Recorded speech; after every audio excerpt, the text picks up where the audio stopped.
بسم اللہ الرحمن الرحیم۔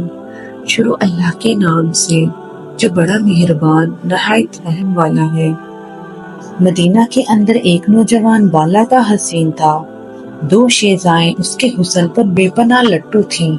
جس وقت اس خوش رنگ اور فولاد بدن نوجوان کو دربار خلافت میں پیش کیا گیا تو حاضرین مجلس اس کے دلکش گورے بدن کا غور سے مشاہدہ کرنے لگے۔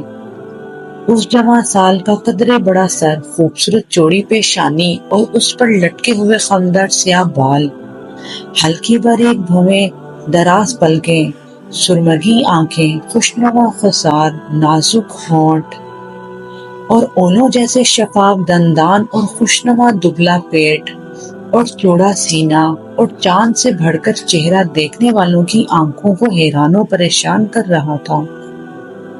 اسے دیکھ کر امیر المومنین حضرت عمر فاروق رضی اللہ تعالیٰ عنہ کو یقین آ گیا کہ وقتاً یہی وہ نوجوان ہے جس کا جمال مقناطیس کی طرح راہ چلتی خواتین اور گھر بیٹھی دو شیزاؤں کو اپنی طرف کھینچ رہا ہے، اور وہ رات کی تاریکیوں میں جذبات سے مغلوب ہو کر اس کے حسن کے گیت گا رہی ہیں۔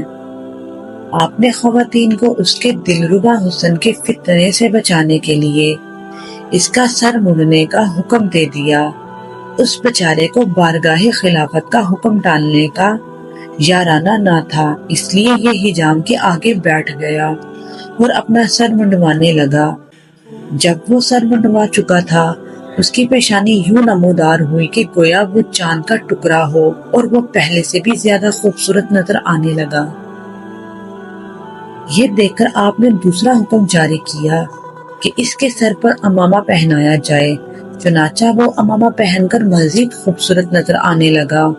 جب وہ مسجد نبوی میں نماز ادا کرنے کے لیے جاتا تو راہ چلتی خواتین کی نگاہیں اس کی سرمگیں آنکھوں پر مرکوز ہونے لگیں اور وہ اسے گلی کوچوں میں دیکھ کر مبہوت رہ جاتی۔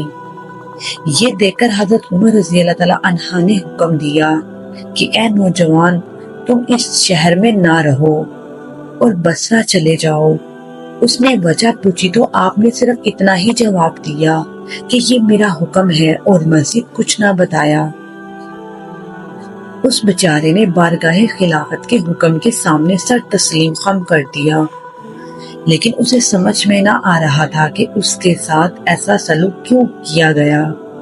جب اس نے امیر المومنین کے کسی ہمنشین سے اس کارروائی کا سبب پوچھا تو اس نے بتایا کہ معاملہ دراصل یہ ہے کہ گزشتہ رات جب دارالخلافہ کی رعا میٹھی میٹھی نیند کے مزے لوٹ رہی تھی تو امیر المومنین حسب ضرورت معمول دارالخلافہ کے گلی کوچوں کا گشت کر رہے تھے کہ نصف شب کے قریب ایک دروازے پر ان کا گزر ہوا تو ان کے کانوں میں ایک خاتون کی آواز پڑی جو بڑی برسوز آواز سے شعروں میں اپنی آرزوؤں کا اظہار کر رہی تھی اور کہہ رہی تھی کہ بھلا کوئی صورت بن سکتی ہے کہ میں شراب پی سکوں، اور بھلا کوئی راہ نکل سکتی ہے کہ میں نصر بن حجام کے پاس پہنچ جاؤں، اس نوجوان کے پاس پہنچ جاؤں جو شریف النسل ہے، خوبرو ہے، عزت دار ہے اور ضدی بھی نہیں ہے، وہ بلند مجلسوں والا ہے، ہم سروں کو واپس دھکیل دینے والے قبیلے سے ہیں،